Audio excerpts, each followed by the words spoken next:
about we start with how you found Plural? Because you had like an interesting story around like seeing an ad for like some of our products, but then instead of like going directly to shopping, you actually went through the experience of like learning about like why we started it and all of that. Right. So I saw this ad for one of your tote bag. It's the cariñito. Yeah, yeah, yeah. I thought that was mad dope. I thought that was really cute. So the thing is with me, I think that there's this like big wave. I studied marketing back in college, so I have this marketing background that I really analyze a lot of companies and like really start to get to like ask the question, why are you? And I've been doing it for a couple reasons, for whether it be like, because I don't know if you've noticed, but there's like this big wave of like sustainable, ethically made products, whether it's skincare, your produce. There is a big wave of that. And as you see these major companies like Dove that are changing their labels on their bottles that now say no parabens, no chemicals, X, Y, and Z, right?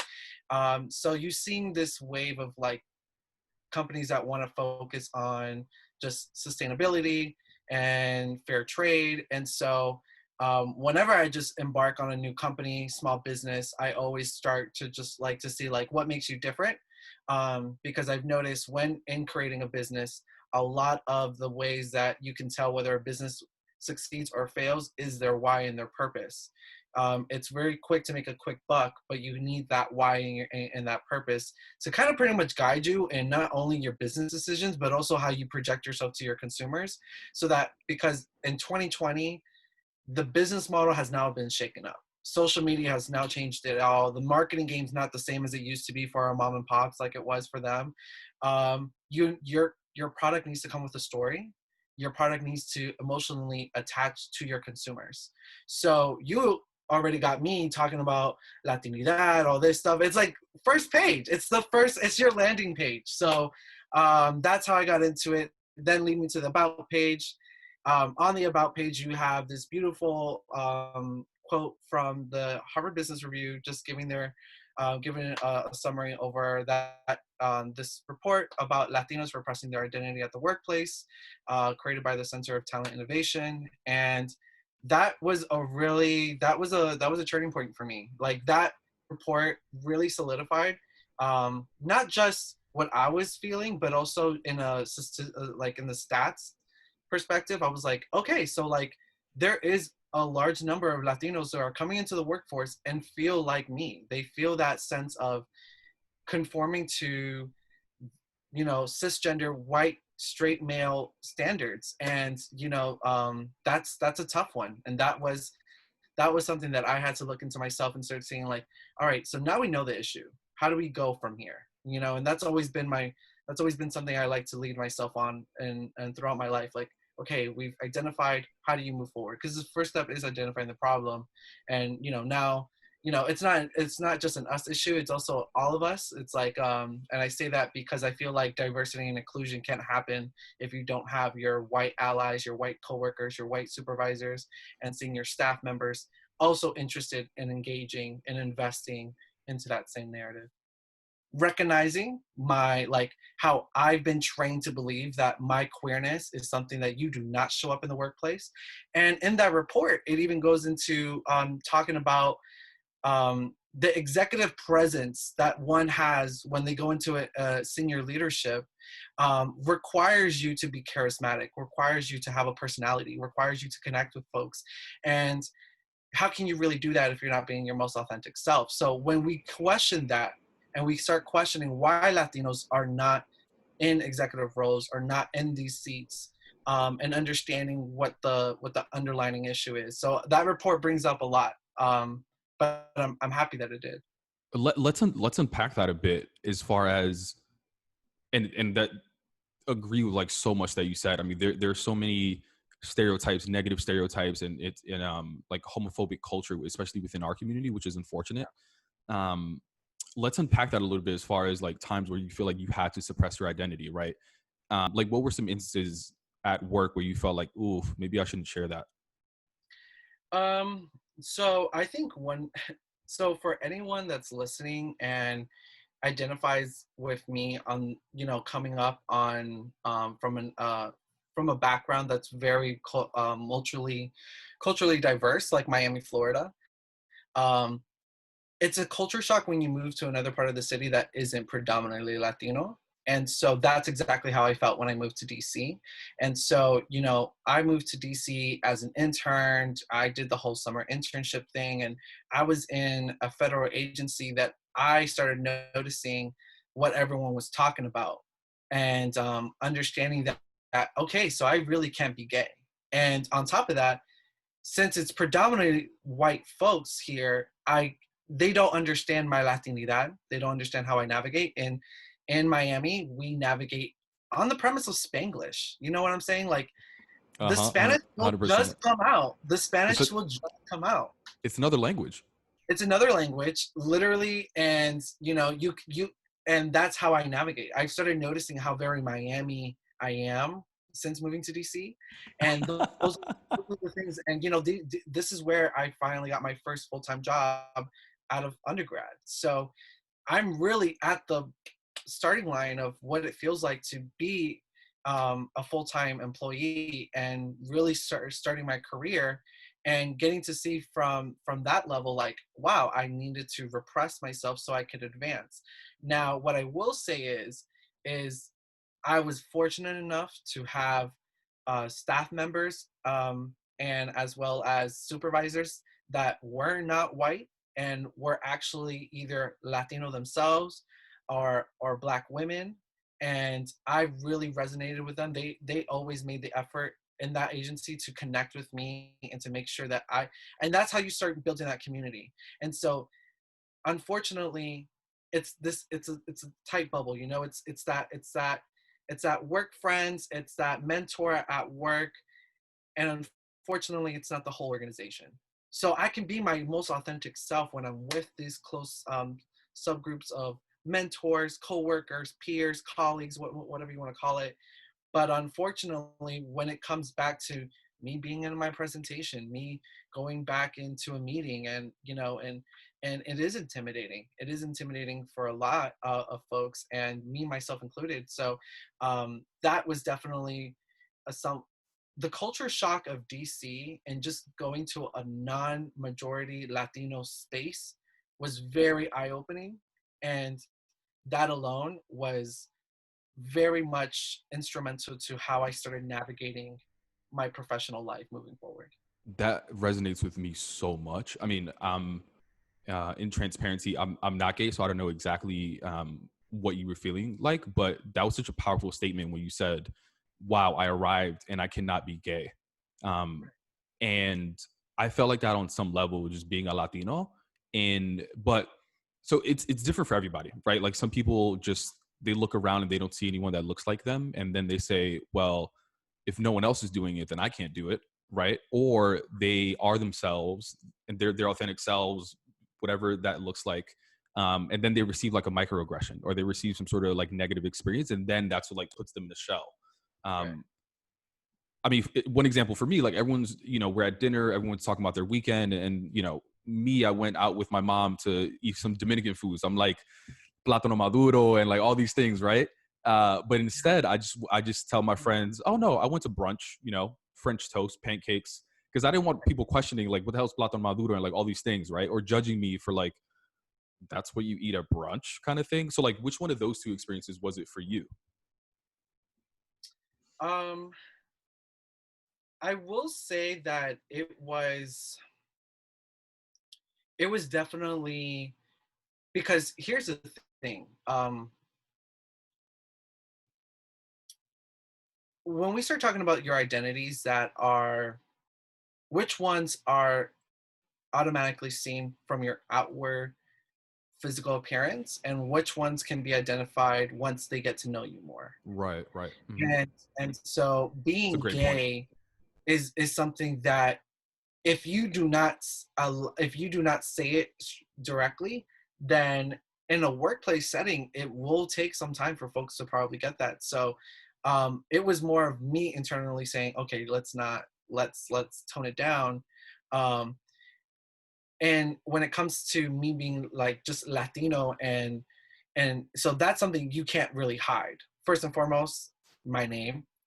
Second of all, I don't shut up about it, and I don't want to shut up about it.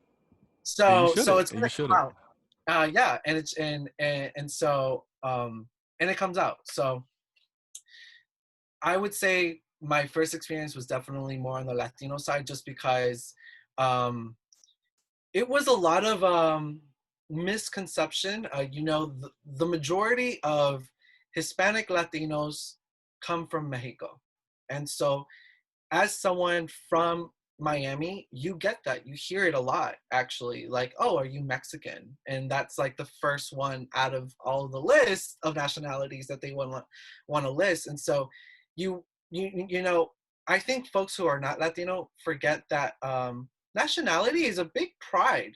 It's a big cultural pride, and so we're not offended for being called Mexican. We're offended for you to think that I'm not what I am, me Dominican and Colombian, and it's like, oh dang, so like what makes you think what a Dominican person looks like? What makes you think what a Colombian person looks like?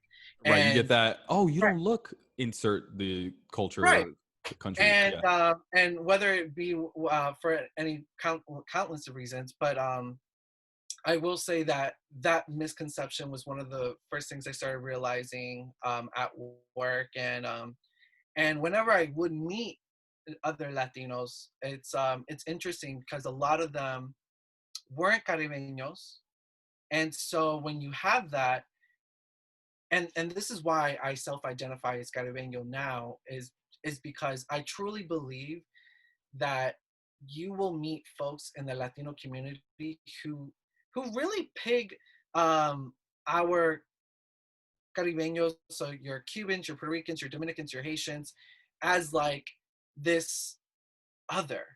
You don't speak Spanish correctly. You have a weird way of dancing. What? And We're the best dancers. What? right, we're the best dancers, right? And so, but I always, since moving to DC, it's like, why would you dance like that? Because bachata is very sexual. It's very hypersexual when you It really think is. about it. Hence why, So, I like it. Hence why. right, but here we have, going back to Latino culture overall being very historically religious. Now here we are, like, your sexual fluidity isn't really allowed, and especially when you grow up gay and you see bachata moves and you're like, dang, I don't want to do that with a girl. And so it's like, oh, but I can't do that at the Dominican barbecue though. I can't bring my guy and dance bachata. And so those are the things you start seeing within your own community. So now we have our workplace, and now we have our own community. And I really do feel like I do have to highlight that experiences, because we, us Latinos, we even have that track record of hating each other. Whether it's within our immediate families, or just in our schools or in our communities.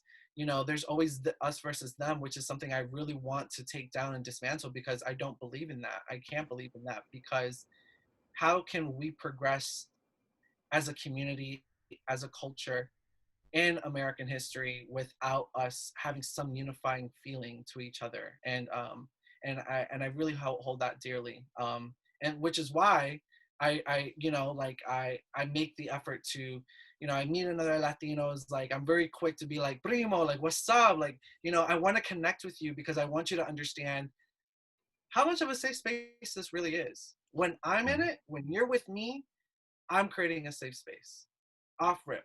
So I truly, going back into like just the experiences, um, that was definitely, I would definitely say, just being Latino is already a hurdle enough at the workplace, and being gay, being LGBTQ plus, just adds fire to the flame.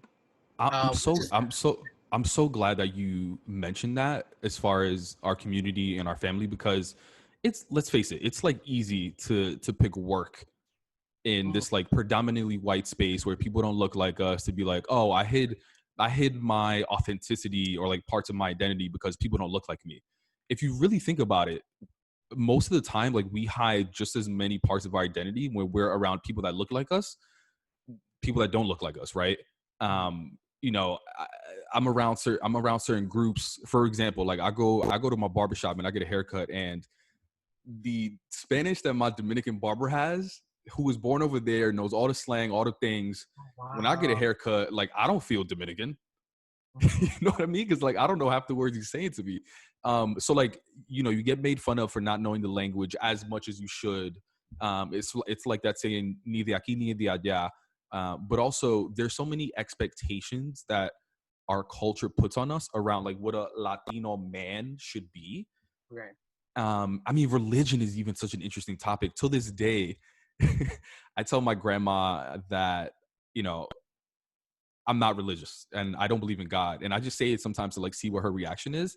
But like I really don't. I'm not religious at all. But she still thinks, she's like, oh ha ha, Pavel, he's always so funny. He's joking. Ha ha ha. But it's just like they can't see us being any different than like what quote unquote Latino males should be. Right. Like what do you think, like you had some of those expectations with your family or friends as well? Yes. And this is where we're getting into being machismo and really highlighting um, the patriarchy that our Latino community and culture really perpetuates. I was raised. I feel like when you're raised as the only male in the family, I feel like you have a different aspect. At least I would like to hope that my male counterparts who are also a Latino and they're the only Latino in the family, the only male Latino in the family, that they also can resonate and understand at least in a deeper level, like what women in our community feel like, and so I am very much, I've loved women. I love being a feminist. I'm very much that, and I love women empowerment, and I say that very very strongly because I'm the middle child of three, and so my older sister and my younger sister are women, and I cannot imagine um, anyone telling them they're less than because of the sex and gender that they identify with. And I think that it's very backwards thinking. And what's really interesting is that I feel like our generation and younger Latino generations, I think they're really ready to dismantle machismo culture, ready to really dismantle the patriarchy that we have in our culture, and I'm excited. I'm excited to see that. I think toxic masculinity is something that needs to be really addressed, and it's not. I was watching this YouTube video.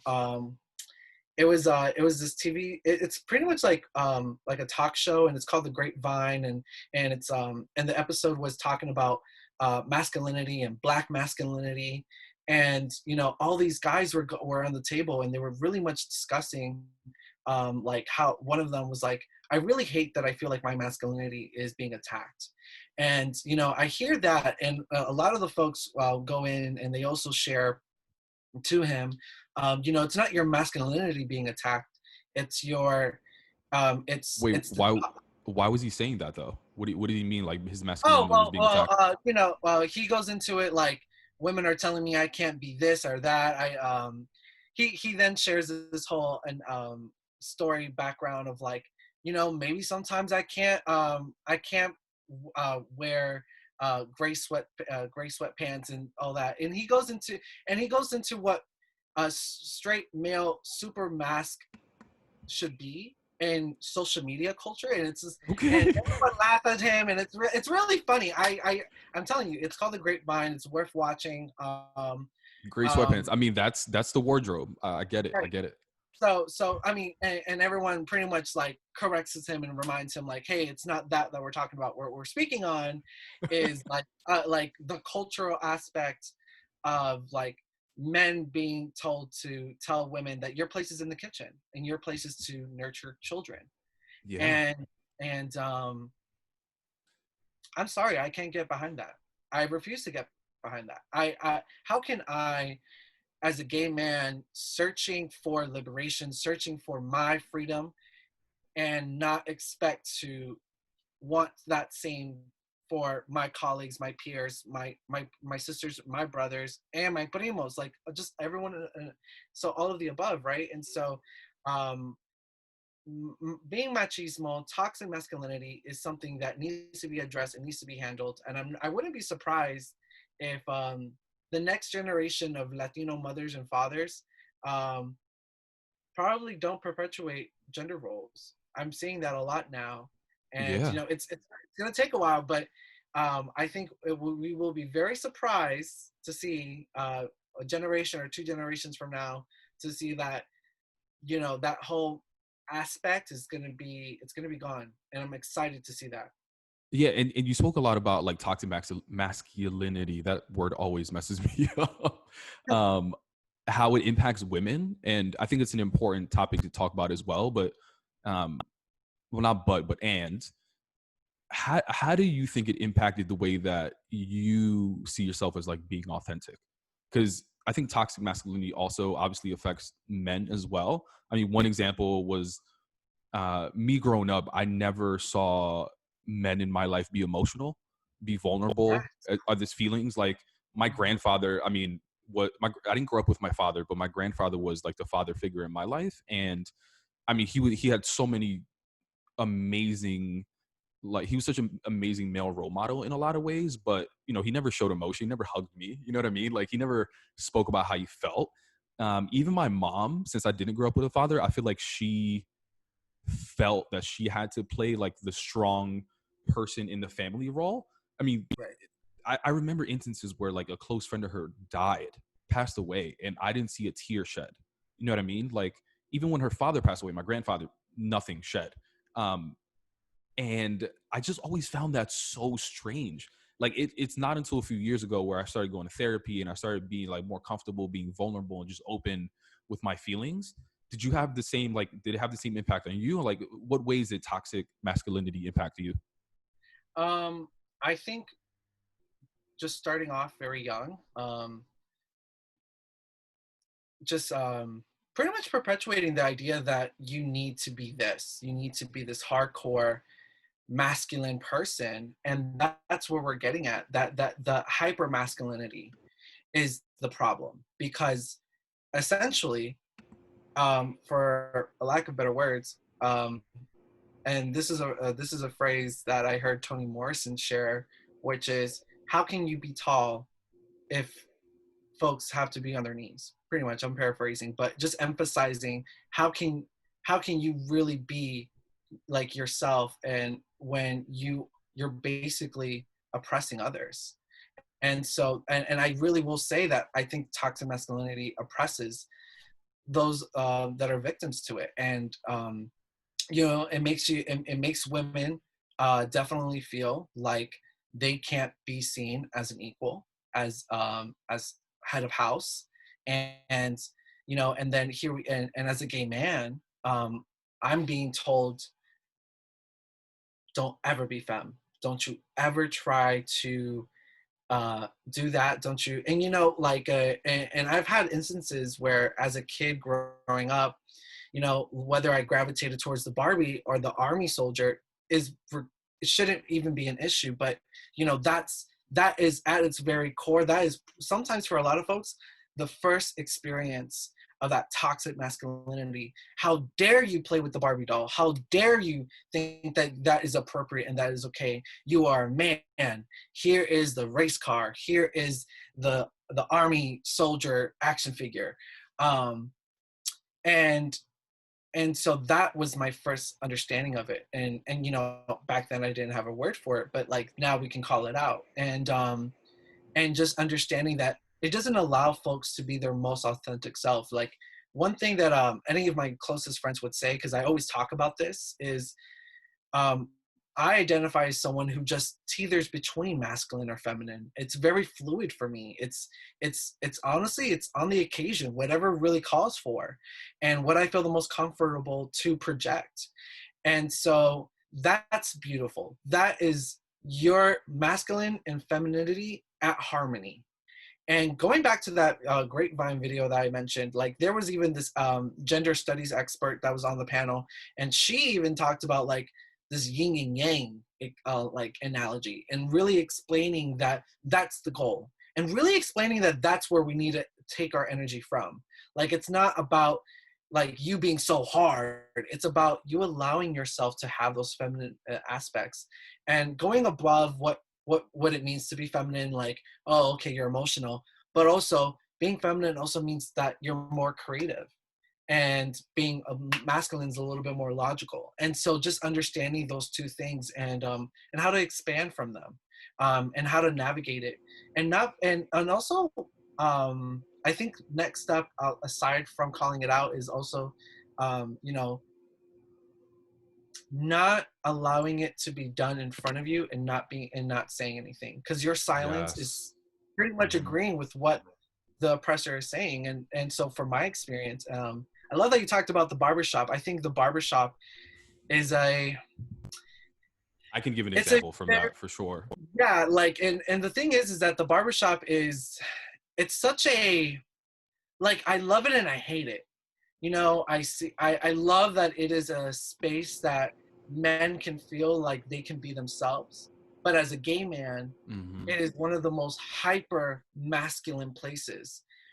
I went to a barbershop one day where um, a barber that was cutting my hair said, "Oh yeah, I can't cut Fulano's hair anymore because he's gay, and not just because he's gay, but every time I get really close to him, he thinks I'm flirting with him, and he calls me baby and stuff like that." And I'm just like, I mean, you got to get close to him to cut his hair. It was just such a weak argument. It was just like, really? But in that moment, I didn't realize how much of an ally I was not being, because I didn't say like that's wrong. You shouldn't do that. You know what I mean? And I think a lot of times we're put in those positions and we are fearful of like retaliation. Simple example where like I'm getting my hair cut and he like fucks up my hairline or he does something, right?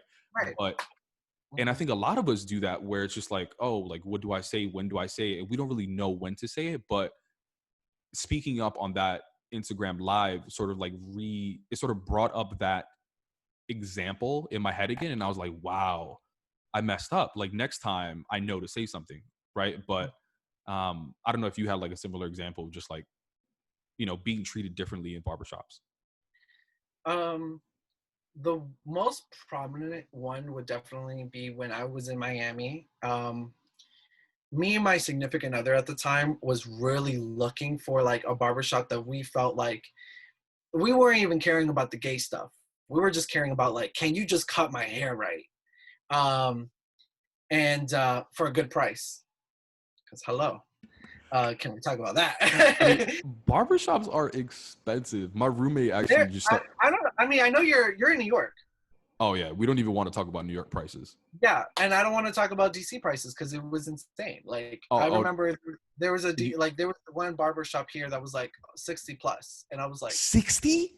I was like, yo, real talk, like I don't go above 25, and that's including a tip. Like that's my $5 tip on the $20 cut. Like that's I'm used to. That's how I pay. Yeah, I pay like So 40. I pay like $40 right now for like haircut, beard. beard, yeah. Yeah, whatever. Yeah, Um, like no, I mean, the 60. struggle. That better I come with know. a massage or something. Most of them do. They do the hot massage, but the hot towel massage. But but one of the things going back to that situation was just like once we got there, you know, like everyone's asking, "Who are you?" to each other. Wait, Because what? I'm bringing my boyfriend at the time. Like I brought my boyfriend at the time with me to the barber shop to find a good barber.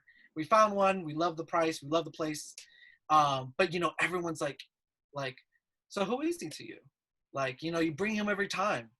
Like, and, you know, we're talking about a year. So like a year passes, and then you're asking questions, or you know, when your barber like wants to just start doing small talk with you, and Yeah, yeah. you know, the common first question is like, hey, so do you have a girl? And it's like, Uh I don't. And you know, you have to, and this is where I feel like I really I want to encourage, you know, my colleagues, my peers that are not gay to understand at that very moment I have to make a split decision of, do I want to protect my safety because I am scared Mm-hmm. of homophobia, because homophobia can really kill me at this point.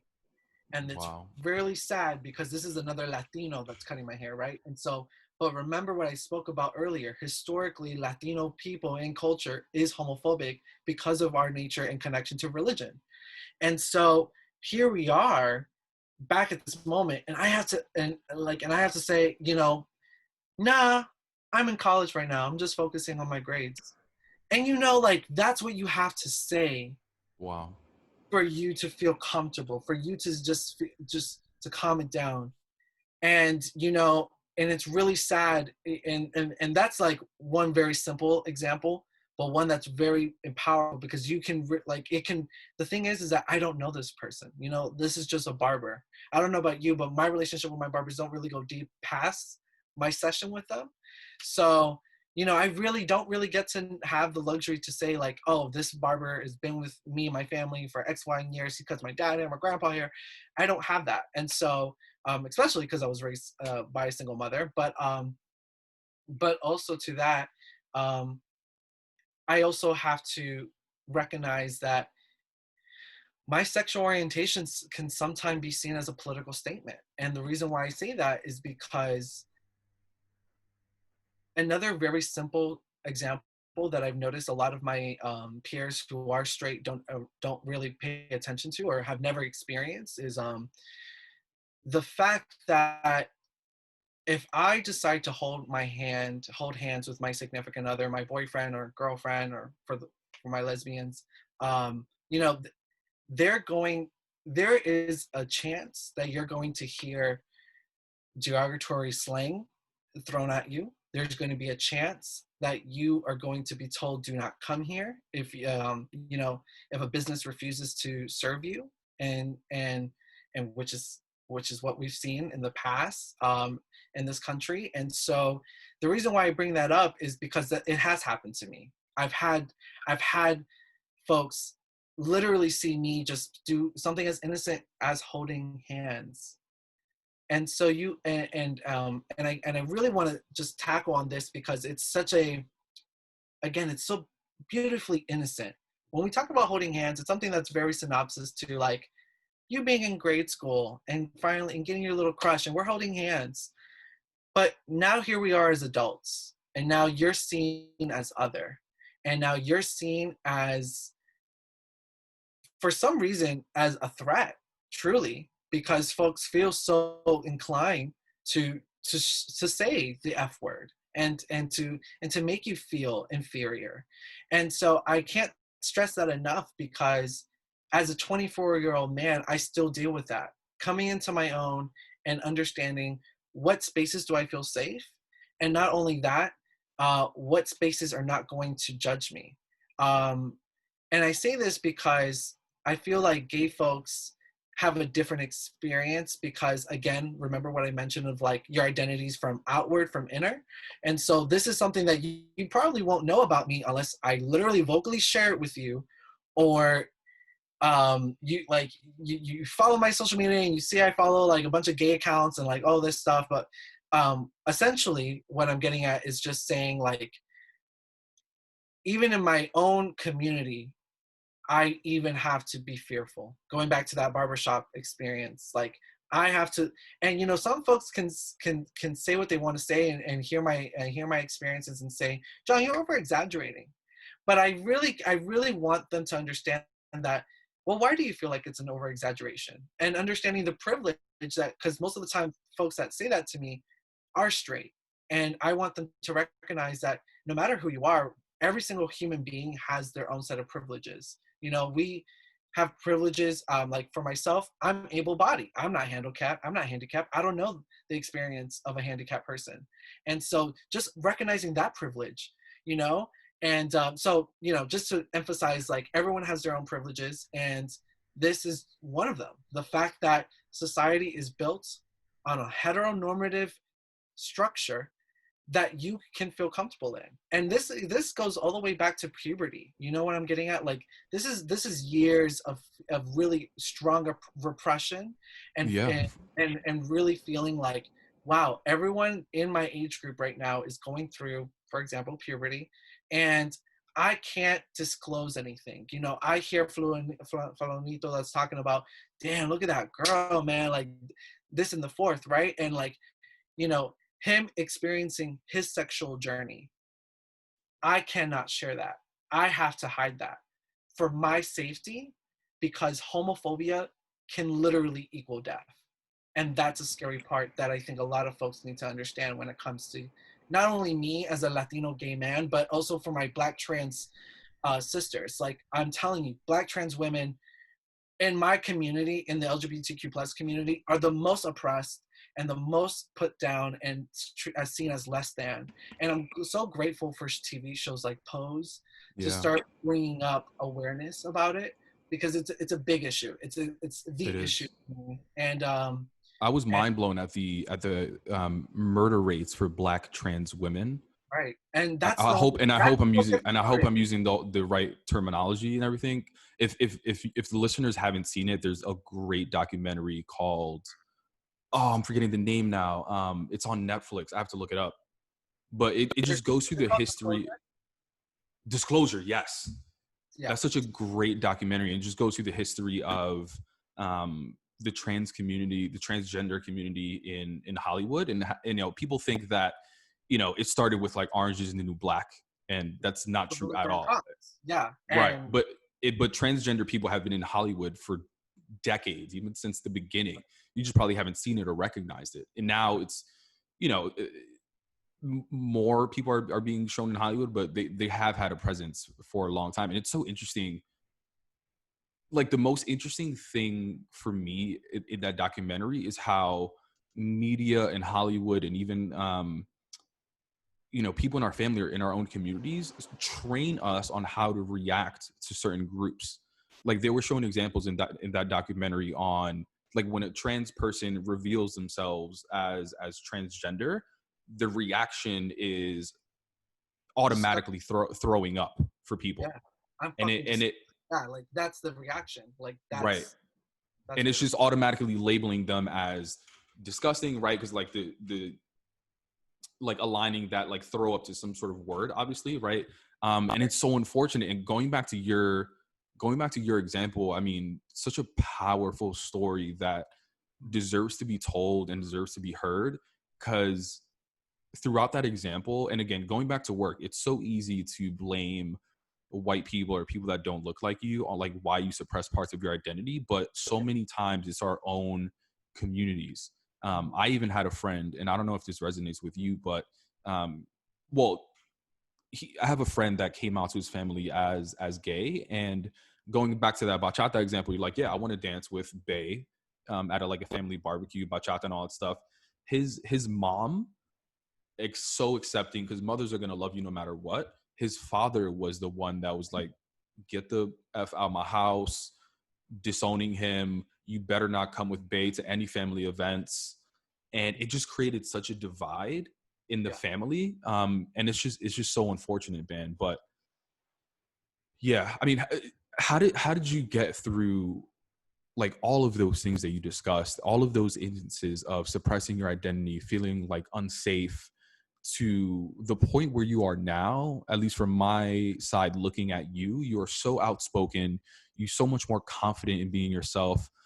You gave such a simple example when we were on the phone as well, as far as you even updating your LinkedIn profile to say that, hey, I self-identify as queer.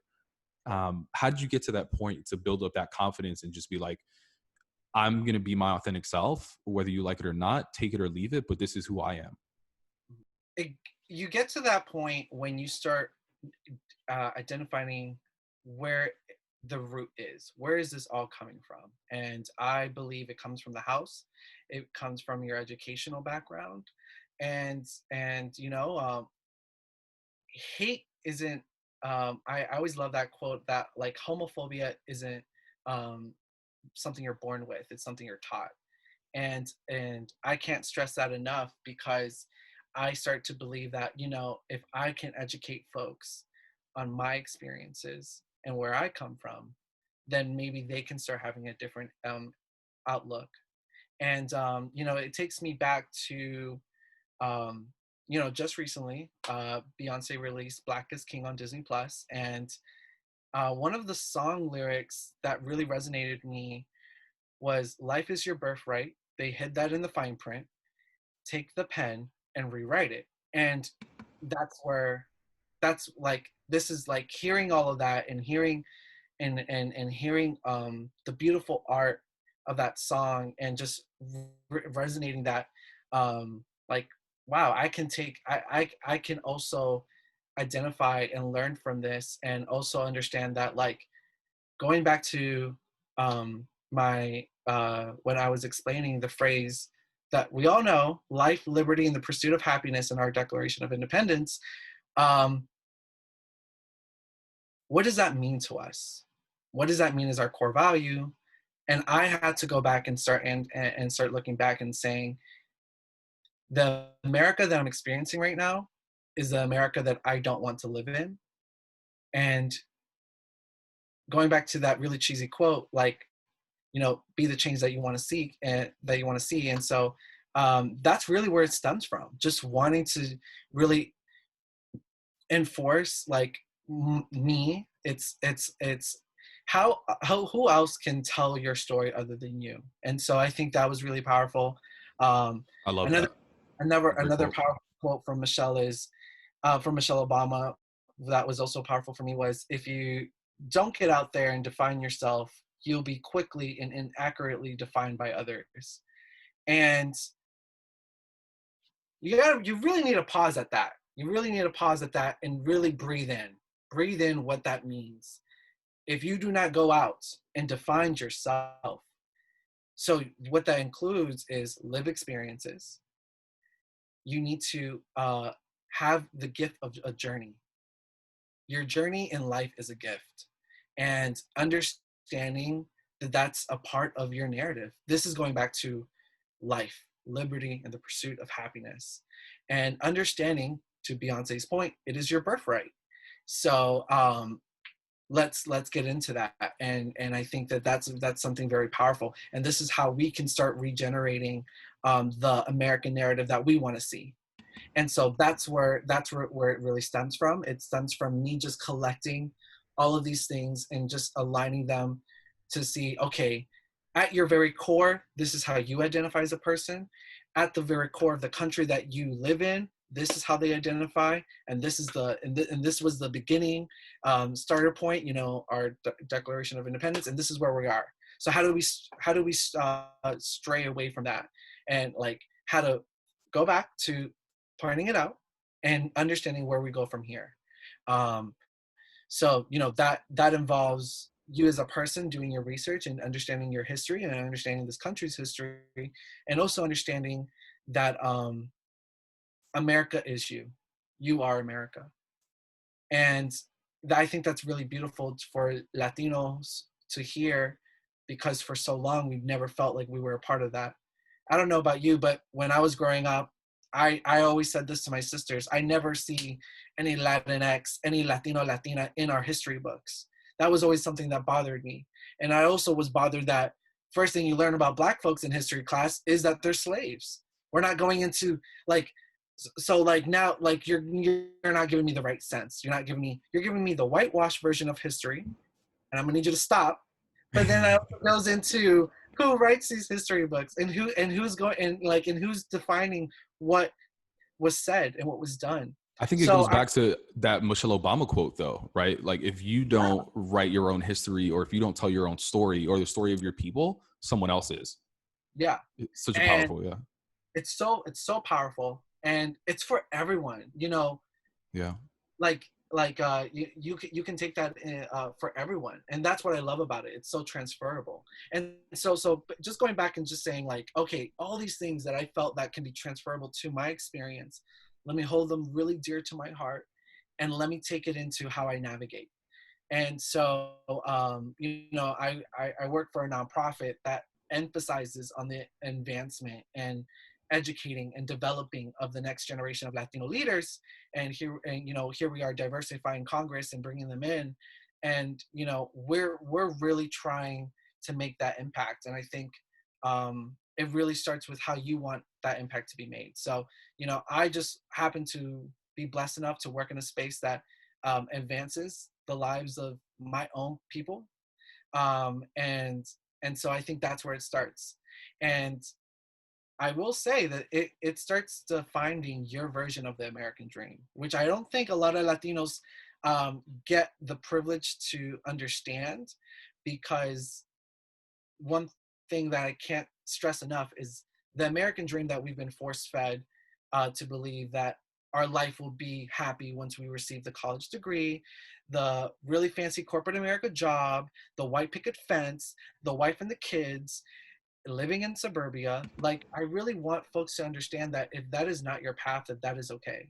Yeah. Understanding that, Or the husband and the kids, you know, or it's the fine. husband and the kids, you know, like, but understanding that, Yeah, and there's so much pressure from like families to live that specific American dream, and I don't blame them, right? Because they want the best for us, and sometimes right. that's what they believe is just the best for us. So yeah, again, I think it goes back to like some of the family dynamics and just like their vision for their own children. Like they don't even give their children sometimes the space to like figure themselves out as well. And that's what I'm getting at, that, you know, being raised traditionally that way doesn't allow you to have that space to think. And so what I've decided, that moving forward, how I interact with my, not only my folks, my people, but just anyone around me, is to allow them to feel that safe space to be able to say, oh, going back to Beyonce's point, I am gonna take this pen and I'm gonna rewrite it. I am rewriting my American dream. I'm rewriting how I'm defining myself. I'm gonna rewrite how you're gonna see what a Latino is in America today.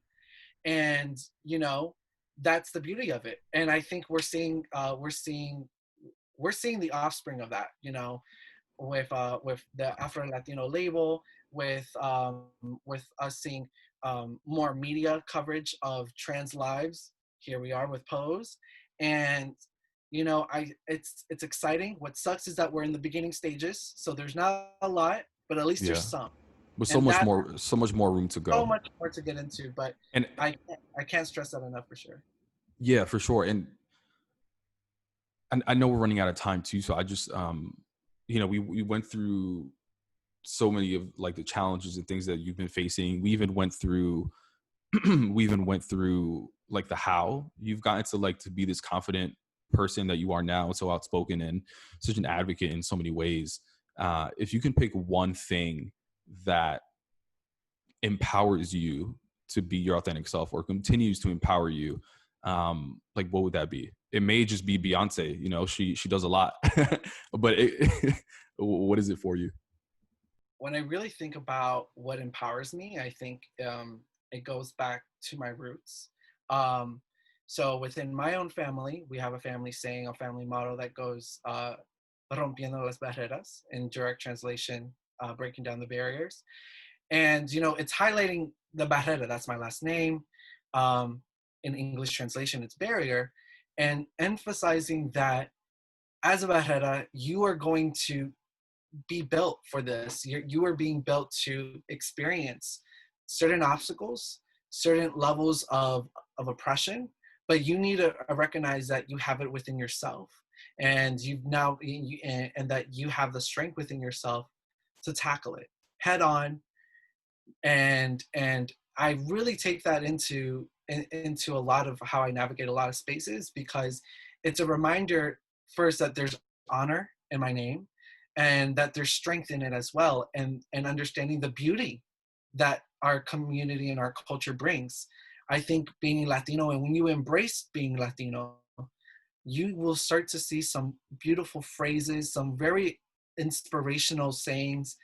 And this is coming from my own father sharing his like his family model to me. So that's something that, you know, that I have within myself, like that doesn't even go into, you know, my one of another person that I really love is Celia Cruz, and Celia Cruz just talks about like, your life is a carnival, like live it up. And so just recognizing again that Latinos come with a very strong work ethic, period, and how to take that on to how you now identify, and just modernizing the narrative of what a Latino is. And so So going back to my family motto, that's something that I really take hold in, and it's what allows me to just say, hi, I'm present, I'm here, and this is my why, and this is why I show up, and so that the voiceless can be heard, whether it's a vessel through me sharing them, but sharing their stories, but at the very least, you can't say we weren't here.